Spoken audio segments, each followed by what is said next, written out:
Okay, so today we're going to dive into a pretty wild story. It's about a company that, for more than 50 years, was basically invisible, just chugging along in the background. And then, almost overnight, it finds itself right at the heart of a major national security showdown. It's a really cool story about strategy, a ton of patience, and, what happens when the rest of the world finally wakes up and realizes what you've been doing all along. But before we get into that, let me ask you something. What do you think night vision goggles, the battery in your car, and even solar panels have in common?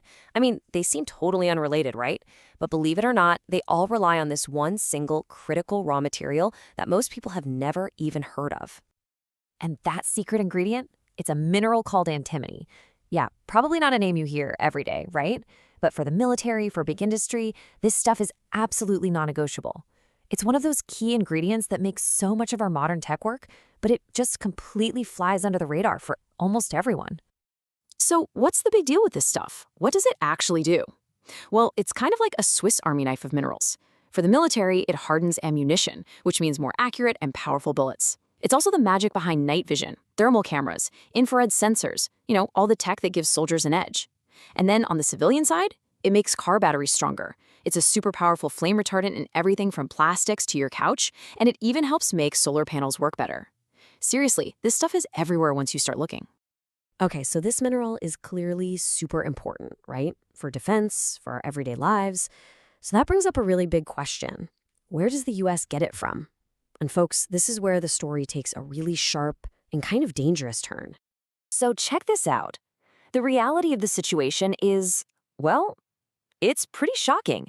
China and Russia together control a whopping 90% of the world's ability to process antimony. And that's the key word, process. It's not just about digging it out of the ground. They control the smelters, the refineries, the whole shebang. And that gives them incredible leverage over the entire global supply chain. And this dependency has put the United States in a position that one source described as, and I quote, strategically embarrassing. Just think about that for a second. The most powerful military in the world is completely dependent on a material it has almost no control over. And with everything going on in the world today, that's not just embarrassing. It's a huge, huge vulnerability. But in the middle of this whole crisis, one company is stepping out of the shadows, and that company is U.S. Antimony Corporation. This is a company that's been quietly doing its thing in this very specific, very niche field for over 55 years. And now, all of a sudden, the spotlight is right on them. And here's what makes them so special. U.S. Antimony is the only company outside of China and Russia that's vertically integrated. That means they can do it all. They can mine the ore, they can process it, and they can make the final product. For North America, they are quite literally the only game in town if you want a secure supply chain. The company's senior VP, Melissa Pagen, put it in a really great way. She used this awesome analogy. She said, look, their 55 years of know-how, you can't just read that in a book. It's part science, sure, but it's also decades of hands-on, real-world problem solving. As she put it, they're the ones who've made the apple pie 1,000 times. So what's their game plan? Well, it's a pretty straightforward three-part strategy. First, get the raw ore from friendly allied countries. Second, and this part is a really big deal, they're actually restarting domestic mines right here in places like Montana and Alaska for the first time in a very long time. And third, they're beefing up their own processing plants in North America to handle all that new material.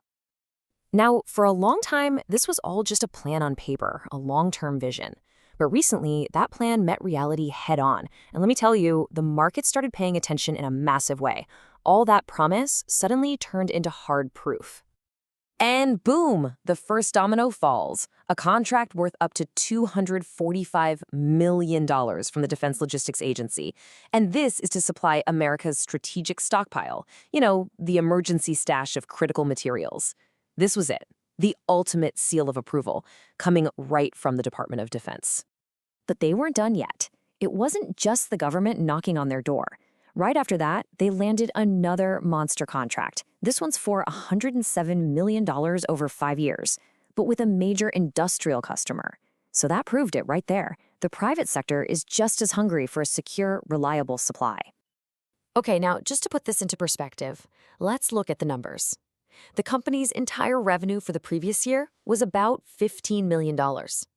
These two new contracts, they're worth over $350 million combined.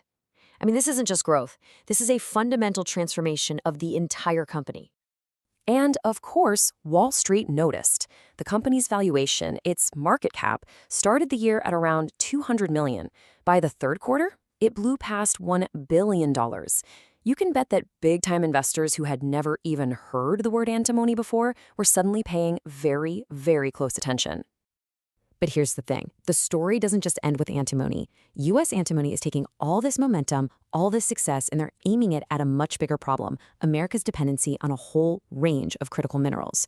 Their mission is getting a lot broader. So now they're taking that same playbook and applying it to other stuff like tungsten, which is super important for defense, and cobalt, which you need for high-tech batteries.